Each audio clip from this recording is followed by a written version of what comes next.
Good morning, Grace Church. We are doing today a little different. Last week, we were going to talk about joy. And here is how I was wrapping our brains around it or hoping to.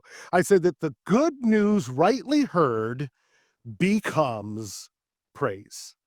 When we receive the good news, the gospel, when we receive that rightly, when we understand it and we put it in context within our lives, that will, if that happens, invariably, inevitably result in us praising the source of that good news.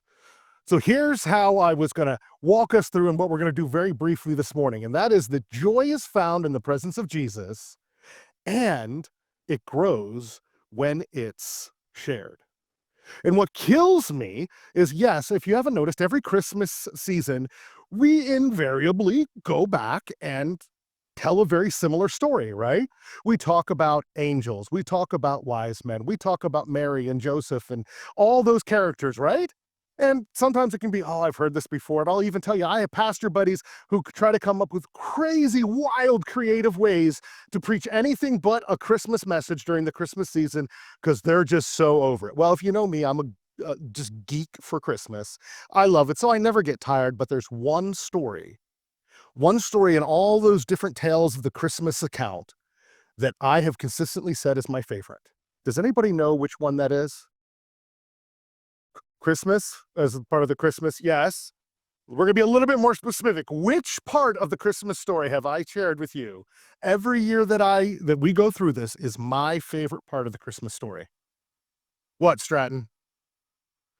God's birth. Well, that is super important. I can't argue with that. That's kind of a big one. No, for me, it is the shepherds. We find this in Luke chapter 2, and I like it because it is so, for me, wildly relatable. So what I'm going to do is I am going to read through this and then give you just my main points. That's what we're going to do before we move on. So if you'd like to, you can turn to Luke chapter 2. We're going to be reading verses 15 through 20. And here's what we find when we read this.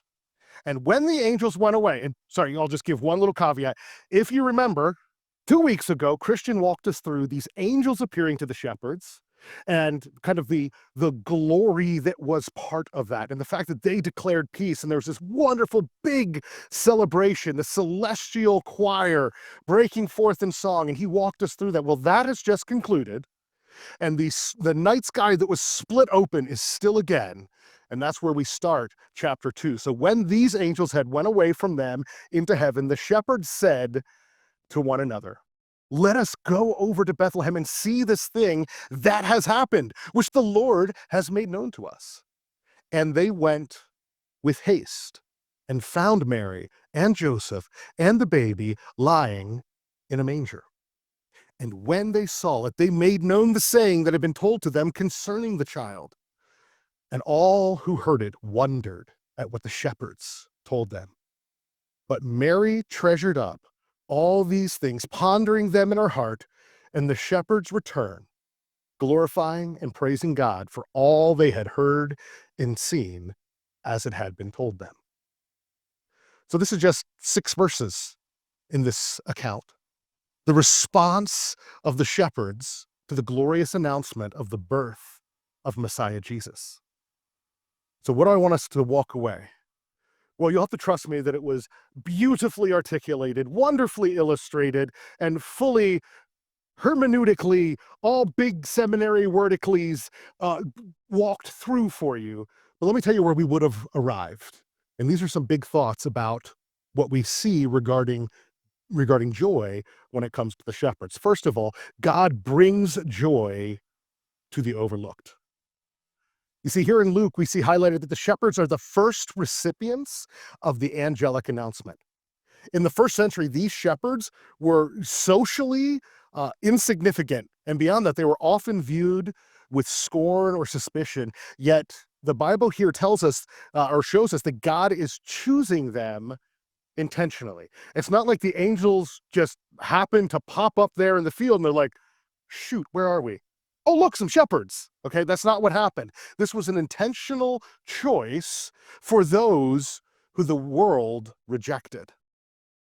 See, God does not merely allow them to witness the Messiah, he takes the good news, the invitation to them personally. And I love their response. Their response is so informative for what our response to the good news should be. Did anybody catch what it said that they did? What was that, Harold? They went in haste. Do you know what that means? Okay, I want you to picture in your brain summertime.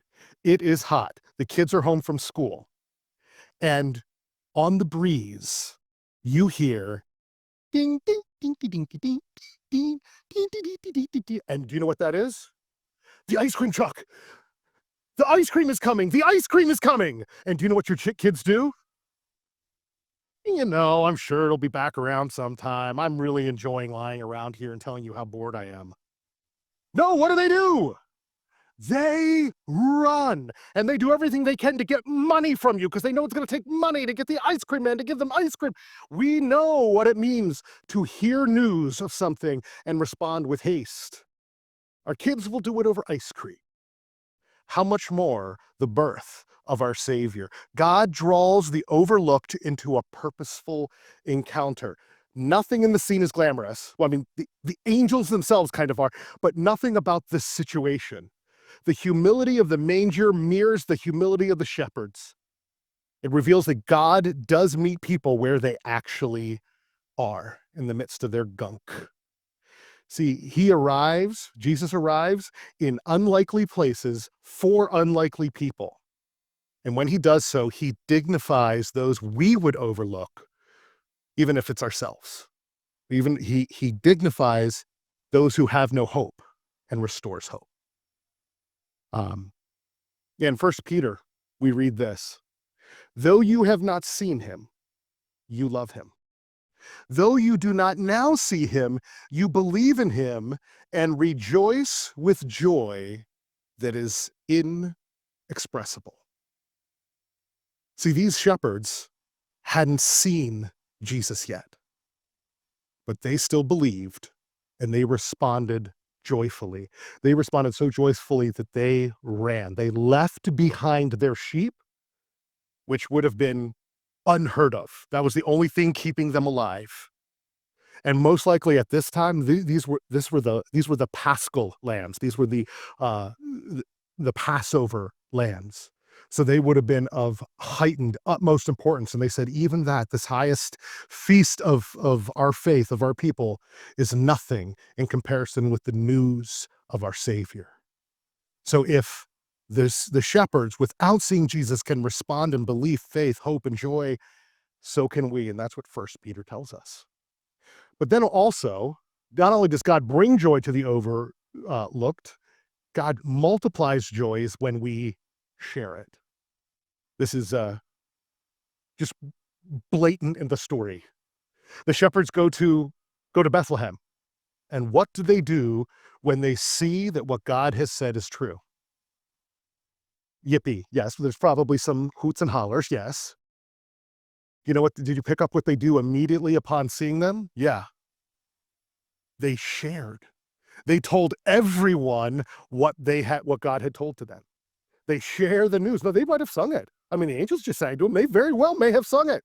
I don't know about you, but I'm a dork. So, when I get excited, I start singing silly, stupid songs. Ask my kids. I will break into show tunes for absolutely no reason. Luck be a lady tonight. You see, it just comes. I don't know how to stop it. So Stratton, you very well may have been right. When joy hits, true joy hits, guess what we don't do with true joy? Whoosh! Don't let it out. We don't squish it down. We don't say, oh, it would be just too embarrassing if someone else saw it. I remember the birth of all my kids, but in particular, one of the memories that stands out is my firstborn son. We were in Richmond, Virginia. And after he was born, we did the whole, make sure he was okay and everything. But then it was time to let the parents know. And so I did something that since has now been banned at St. Mary's Bon Secours in Richmond, Virginia. Do you know what I did? I screamed, it's a pie! Okay? And I did it with no reservation. I just saved all your eardrums. Mind you, they thought there was an intruder, security flooded. It was ridiculous. But the thing that stands out even more than that, almost getting kicked out of the hospital on the day my son was born, was my father's response. Because I was standing, there was two hallways. My wife was down here. I stood at the corner, and down here was the parents' or the grandparents' waiting room, like family waiting room. I screamed, "It's a boy." And do you know what happened? That door burst open. I am not exaggerating one tiny bit here. It burst open, and my father, who, if you've met him, he's a fairly kind of reserved, quiet dude, flies out at such a speed that he runs into this wall, bounces off, and runs towards me. I'm like, think he's excited. And I was excited. It was this wonderful joy. We all kind of heard it down there. But the wide-eyed, I mean, nothing was stopping him from seeing his grandson, right? He wasn't worried about, oh, what if somebody sees me? And this is a dude who, like, is very reserved, right? He didn't care. He had joy. When God brings joy into our life and we embrace it the way he's intended, he multiplies it specifically when we share it. In that story, I shared my joy, and what was the result? Someone else got to participate in it. Lots of others. I mean, some of the security officers might not have, shared in it the same way, but that's what we see happen. When the shepherds went, they let everyone know everything the Lord had done. So not only does God bring joy to the overlooked and multiply it when we share it, God is also the one who sustains joy through his presence. We see this kind of towards the end of the passage we just looked at. In fact, this is where we see Mary pondering everything that had happened and treasuring these things in her heart. But at the same time, the shepherds left doing something. You know what they were doing as they left? They were praising. They were sharing their joy. The joy wasn't just, oh my goodness, Jesus is coming. Jesus, I can't wait to see him. Oh, I saw Jesus. Cool. All right, back to the sheep. That's not what happened. They heard the news. They were overjoyed at the news. They effused over Jesus when they found him. They gave these gifts to him, the gifts of their presence. Just showing up was a incalculable gift, because that means they could have lost everything if it was found out that they left their sheep in the field. Their very presence was a priceless gift. They brought it all. They were so excited. But then they continued leaning into the fact that Jesus had arrived, so that as they left, their praise continued. So for us, are we allowing God to sustain our joy at his coming, our joy at his presence outside the doors of this church? Outside the moment when we first came to know him, maybe outside the very fact that he exists, and I kind of, oh yeah, that Jesus guy, he's pretty good. Or, hey, things are kind of rough right now, so I'll ask Jesus to help me. But then after the moment passes, that joy doesn't quite sustain. See, we have to lean into his presence. We have to remember his presence and allow that to continue. God will sustain the joy through his presence if we acknowledge it and we lean into it. And I admit that can be hard to do when there's distractions all around. Well, I kind of started this section of our morning together saying that joy is found in the presence of Jesus and it grows when it's shared. And here's another way of kind of looking at it, kind of wrapping it together. The fact is, we meet joy itself when we meet Jesus. Think about those shepherds. They walked straight into joy when they saw the one who was promised, to bring salvation and restoration and peace and completeness, to bring shalom to all the world. And if that's true, if I've encountered the joy that only Jesus can bring, that should shape how we live, how I live. If I can encounter Jesus and walk away unchanged or unchanging, we have to question whether we've authentically met him. Have we rightly heard the good news? So, if this is true, if all this, that the story of the shepherds isn't just a story, but it's a snippet, a snapshot of the gospel of the good news, And the fact is that meeting Jesus means meeting joy and it's shaping our lives. What am I going to ask us, church? I'm going to ask us to do something, right? Now, music team's going to come back up. We're going to sing a couple more songs. But I want to suggest for the portion of our look at joy this morning, there are two responses. You might have to receive his joy, or you might have to reveal his joy. We receive it when we accept it. It is the acceptance of the good news, the gospel of Jesus Christ. The good news that though we're broken and the world is broken, and quite frankly, I'm not trying to make anybody feel bad. I think life itself can often bring that about without my help at all, right? It's hard. And we make it hard and things don't always work out. But the fact is, we are not left in that brokenness, but Jesus offers hope. Jesus offers joy. Jesus offers peace. So are we going to receive it? Will we receive that joy? That's where it starts. But once you have to reveal it. And we reveal it both with our words and with our actions. I can tell you right now, I'd encourage you to talk with my wife or Miss Michelle. They had the opportunity on behalf of our church family just this week to present the gifts that we had gathered for the family here in Ephrata. It was part of the Ephrata Area Social Services gift exchange. They got to go over, and I think you guys spent, what, about an hour or so with a young woman. Her name's Erica. And she was blessed. She was encouraged in ways that you can't even imagine. Even simple things like, we gave some like wrapping paper and stuff so that they could wrap it, saying, hey, we didn't know if you'd have wrapping paper. And a simple thing like that is, I can't believe you thought of that for us. We did tangible things to reveal his joy. And it wasn't just, oh, here's some presents. It was, we wanted to love you because Christ has first loved us. What are you doing to receive his joy? And what are you doing to reveal his joy?